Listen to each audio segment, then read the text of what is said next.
শান্তি ওম শান্তি ওম শান্তি 28/10/2025 মুৰলী প্ৰাত মুৰলী মধুবান ওম শান্তি বাপ দাদা মৰমৰ সন্তানসকল তোমালোকে সংগমত সেৱা কৰি জ্ঞানযোগ্য হ'ব লাগে তেতিয়া ভৱিষ্যতে পুৰুষোত্তম হোৱাৰ বাবে তোমালোক পূজ্য হৈ যাবাগৈ। বাবা প্ৰশ্নত দিছে কোনটো বেমাৰ শিপাৰে সৈতে সমাপ্ত হ'লে তেতিয়াহে পিতাৰ অন্তৰত অধিষ্ঠিত হ'বা।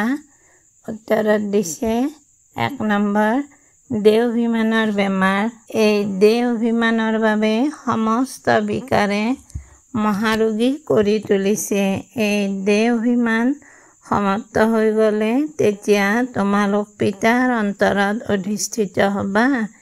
2 নম্বৰত দিছে অন্তৰত অধিষ্ঠিত হ'বলৈ হ'লে বিশাল বুদ্ধিৰ হোৱা, জ্ঞান চিতাত বহা, আত্মিক সেৱাত লাগি যোৱা আৰু বাণী চলোৱাৰ আণ্ডাৰলাইন জ্ঞান শুনোৱাৰ লগতে পিতাক যথাৰীতিৰে স্মৰণ কৰা। বাবা গীত দিছে জাগ সজনীয়া জাগ, জাগা প্ৰিয়তমাসকল জাগা। ওম শান্তি। অতি মৰমৰ আত্মিক সন্তানসকলে গীতটি শুনিলে আত্মিক পিতাই এই সাধাৰণ পুৰণা শৰীৰৰ দ্বাৰা মুখেৰে ক'লে। পিতাই কয় মই পুৰণা শৰীৰত পুৰণা ৰাজধানীত আহিবলগীয়া হয়। এতিয়া এয়া হৈছে ৰাৱণৰ ৰাজধানী। শৰীৰো আনৰ, কিয়নো এই শৰীৰততো আগৰ পৰাই আত্মা আছে। মই আনৰ শৰীৰত প্ৰৱেশ কৰোঁ। নিজৰ শৰীৰ থকাহেঁতেন তাৰ নাম থাকিলহেঁতেন। মোৰ নাম সলনি নহয়। মোক তথাপিও শিৱ বাবা বুলি কয়। গীততো সন্তানসকলে নিতেও শুনে নৱযুগ অৰ্থাৎ নতুন সৃষ্টি সত্যযুগ সমাগত। এতিয়া কাক কয় যে জাগা? আত্মাসকলক। কিয়নো আত্মাসকলে ঘোৰ অন্ধকাৰত শুই আছে। অলপো বোধ শক্তি নাই। পিতাকে চিনি নাপায়। এতিয়া পিতা জগাবলৈ আহিছে। এতিয়া তোমালোকে বেহদৰ পিতাক জানা। তেওঁৰ পৰা নতুন যুগত বেহদৰ সুখ পোৱা যায়। সত্য যুগক নতুন বুলি কোৱা হয়, কলি যুগক পুৰণি যুগ বুলি কোৱা হয়। বিদ্বান পণ্ডিত আদি কোনেও নাজানে। যিকোনো লোককে সোধা যে নতুন যুগ আকৌ পুৰণি কেনেকৈ হয়, তেতিয়া কোনেও ক'ব নোৱাৰিব। ক'ব যে এয়াতো লাখ লাখ বছৰৰ কথা। এতিয়া তোমালোকে জানা আমি নতুন যুগৰ পৰা পুৰণি যুগলৈ কেনেকৈ আহিলোঁ, অৰ্থাৎ স্বৰ্গবাসীৰ পৰা নৰকবাসী কেনেকৈ হ'লোঁ। মনুষ্যইতো একোৱেই নাজানে। যাৰ পূজা কৰে তেওঁলোকৰ জীৱন বৃত্তান্তও নাজানে। উদাহৰণস্বৰূপে জগদম্বাৰ পূজা কৰে, কিন্তু সেই অম্বা কোন সেয়া নাজানে। বাস্তৱত অম্বা বুলি মাতাসকলক কোৱা হয়, কিন্তু পূজাটো এগৰাকীৰে হ'ব লাগে। শিৱ বাবাৰো এটাই অব্যভিচাৰী স্মাৰক আছে। অম্বাও এগৰাকী, কিন্তু জগদম্বাক নাজানে। এয়া হৈছে জগদম্বা আৰু লক্ষ্মী হ'ল জগতৰ মহাৰাণী। তোমালোকে জানা যে জগদম্বা কোন আৰু জগতৰ মহাৰাণী কোন। এই কথাবোৰ কোনেও কেতিয়াও জানিব নোৱাৰে।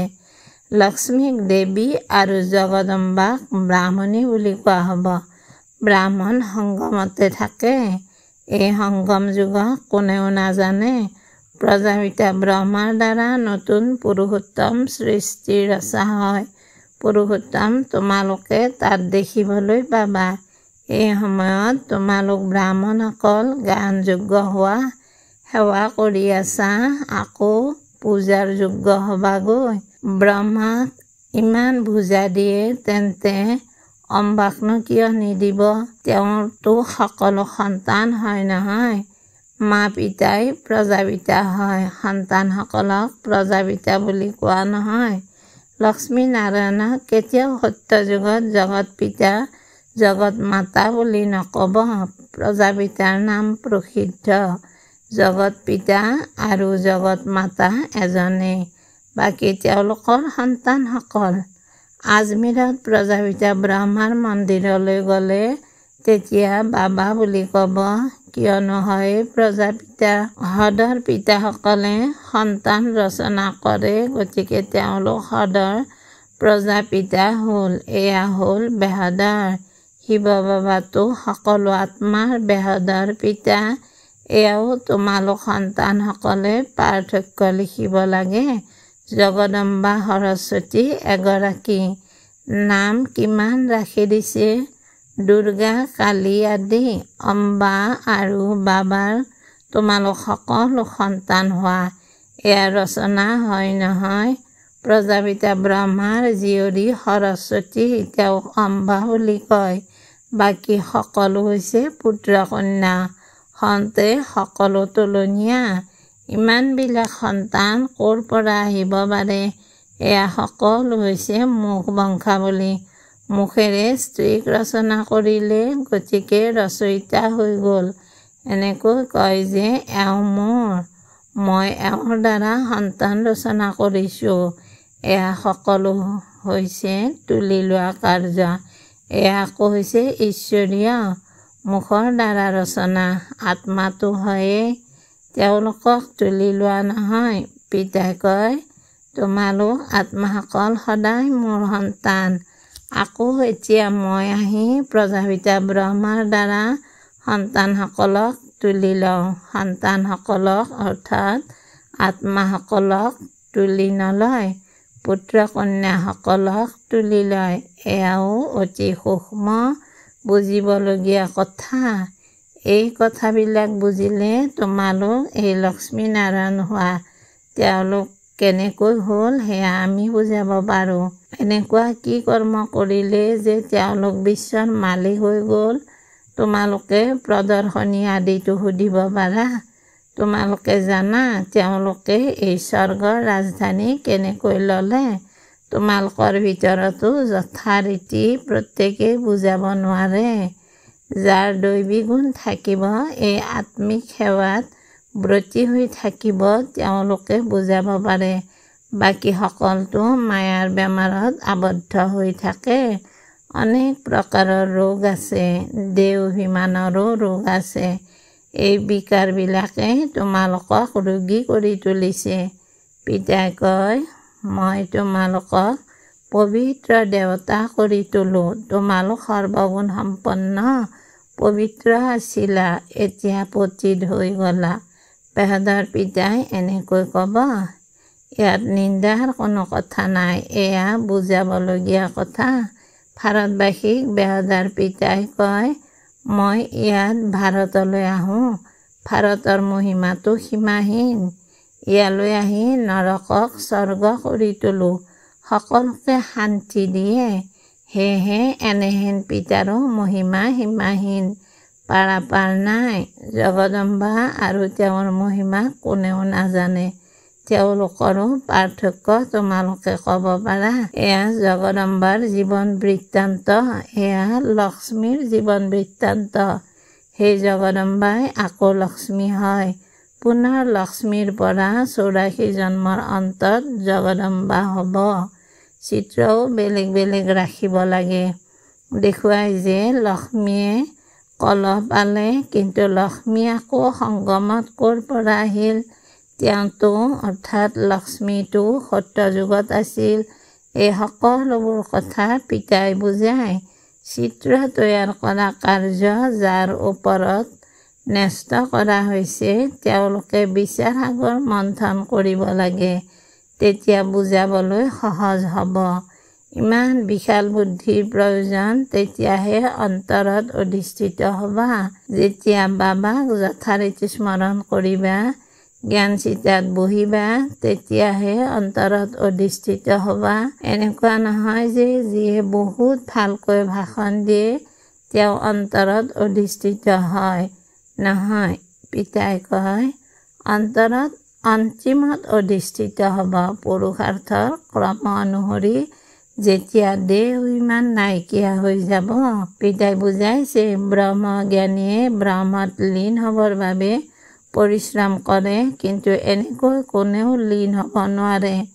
বাকী পৰিশ্ৰম কৰে, উত্তম পদবী পায়। এনেকুৱা মহাত্মা হৈ যায় যে প্লেটিনিয়ামত ওজন কৰা হয়, কিয়নো ব্ৰহ্মত লীন হ'বৰ বাবে পৰিশ্ৰমটো কৰে নহয়।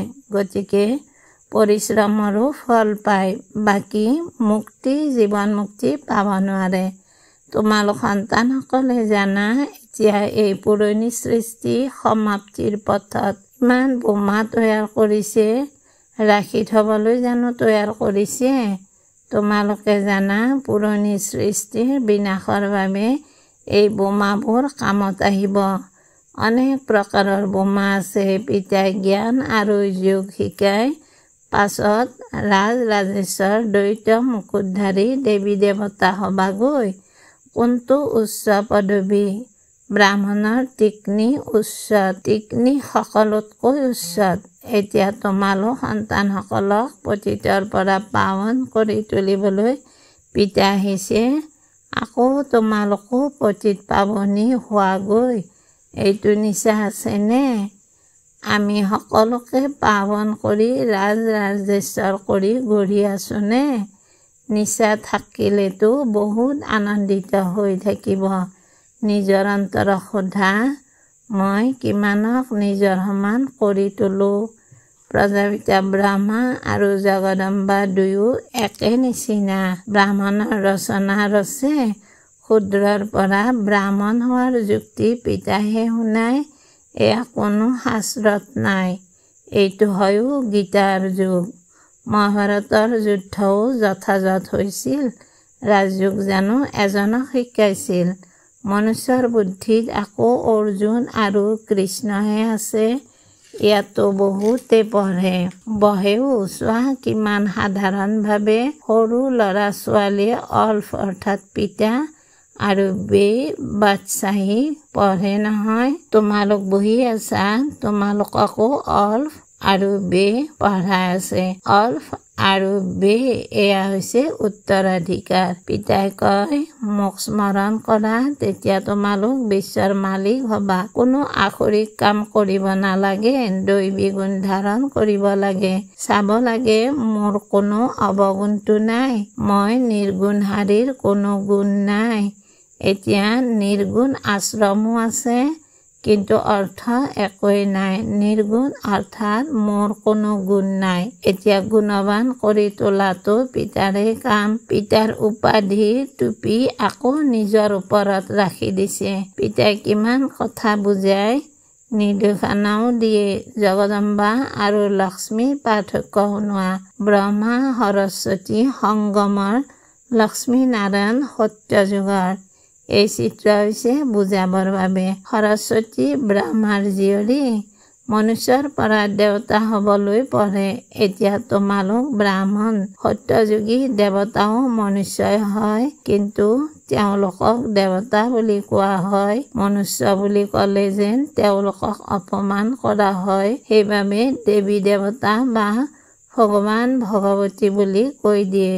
যদি ৰজা-ৰাণীক ভগৱান ভগৱতী বুলি কোৱা হয়, তেন্তে প্ৰজাকো ক'ব লাগিব। সেয়েহে দেৱী দেৱতা বুলি কোৱা হয়। ত্ৰিমূৰ্তিৰ চিত্ৰও আছে।